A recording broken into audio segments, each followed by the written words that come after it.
Salam, sahabat lentera hati. Apa kabar? Kiranya damai sejahtera, kesehatan, dan berkat kasih karunia yang dari Tuhan melimpah atas diri sahabat, dimanapun sahabat berada. Sahabat, mari sejenak kita meluangkan waktu untuk belajar firman Tuhan, yakni terkait tentang tetap diterima oleh Allah. Namun sebelumnya mari kita berdoa terlebih dahulu. Tuhan, terima kasih atas semua kasih yang telah Tuhan berikan kepada kami. Terima kasih atas semua penyertaan yang telah Tuhan berikan kepada kami. Terima kasih atas semua berkat dan kesehatan yang telah Tuhan berikan kepada kami. Tetap pegang hati, pikiran, dan tubuh kami ya Tuhan, karena kami tak akan dapat mampu berjalan di dalam terang tanpa penyertaan yang dari Engkau. Bila sejenak kami akan belajar firman-Mu yang semoga menjadi pelita bagi hati dan pikiran kami ya Tuhan, sehingga apa yang kami simak ini akan dapat bermanfaat dan menjadi pelita bagi jalan hidup kami. Terima kasih ya Tuhan. Doa yang tiada sempurna ini hanya kami panjatkan di dalam nama Putra-Mu yang tunggal, Tuhan kami, Yesus Kristus. Amin. Sahabat, di dalam kitab Matius 20 ayat 1 sampai dengan 16 tertulis demikian. Perumpamaan tentang orang-orang upahan di kebun anggur. Adapun hal kerajaan surga sama seperti seorang tuan rumah yang pagi-pagi benar keluar mencari pekerja-pekerja untuk kebun anggurnya. Setelah ia sepakat dengan pekerja-pekerja itu mengenai upah sedinar sehari, ia menyuruh mereka ke kebun anggurnya. Kira-kira pukul 9 pagi, ia keluar pula dan dilihatnya ada lagi orang-orang lain yang menganggur di pasar. Katanya kepada mereka, "Pergi jugalah kamu ke kebun anggurku, dan apa yang pantas akan kuberikan kepadamu." Dan mereka pun pergi. Kira-kira pukul 12 dan pukul 3 petang, ia keluar pula dan melakukan sama seperti tadi.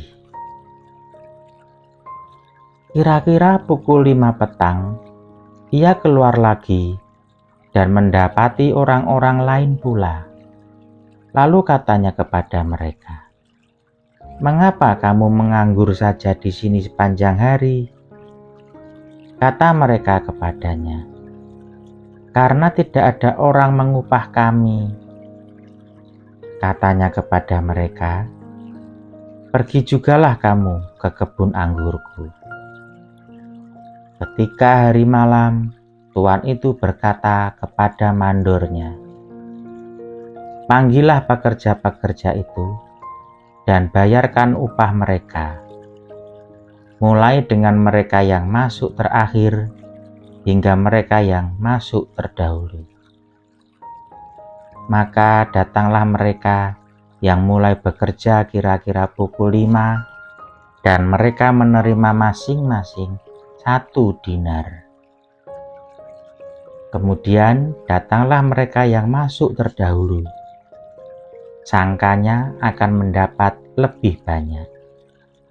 Tetapi mereka pun menerima masing-masing 1 dinar juga. Ketika mereka menerimanya, mereka bersungut-sungut kepada tuan itu. Katanya, mereka yang masuk terakhir ini hanya bekerja 1 jam, dan engkau menyamakan mereka dengan kami yang sehari suntuk bekerja berat dan menanggung panas terik matahari. Tetapi tuan itu menjawab seorang dari mereka, "Saudara, aku tidak berlaku tidak adil terhadap engkau. Bukankah kita telah sepakat 1 dinar sehari? Ambillah bagianmu dan pergilah. Aku mau memberikan kepada orang yang masuk terakhir ini sama seperti kepadamu. Tidakkah aku bebas mempergunakan milikku menurut kehendak hatiku? Atau iri hatikah engkau karena aku murah hati?" Demikianlah orang yang terakhir akan menjadi yang terdahulu, dan yang terdahulu akan menjadi yang terakhir. Sahabat, ada sebuah perenungan kecil yang demikian ini. Saat melayani di penjara, saya sempat bercakap-cakap dengan seorang narapidana di sana. Dia bertanya kepada saya, "Kak, apakah orang yang sangat jahat seperti saya bisa diterima oleh Allah?" Saya cukup mengerti mereka mengatakan demikian. Ternyata banyak di antara mereka yang berpikiran bahwa sudah terlambat bagi mereka untuk menjadi pengikut Kristus, tatkala mereka mengingat masa lalunya yang buruk tersebut.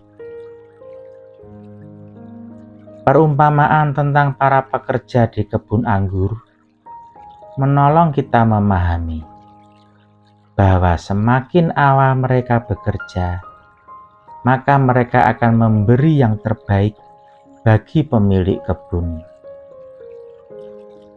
Uniknya, bagi mereka yang bekerja belakangan, ternyata mendapat upah yang sama dengan pekerja yang bekerja lebih awal.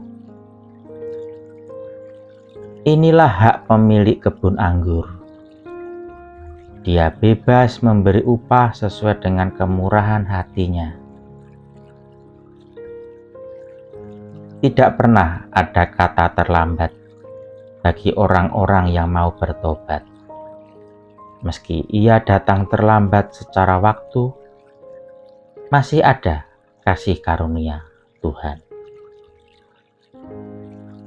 Masa ia membiarkan orang-orang setia tidak mendapatkan upahnya?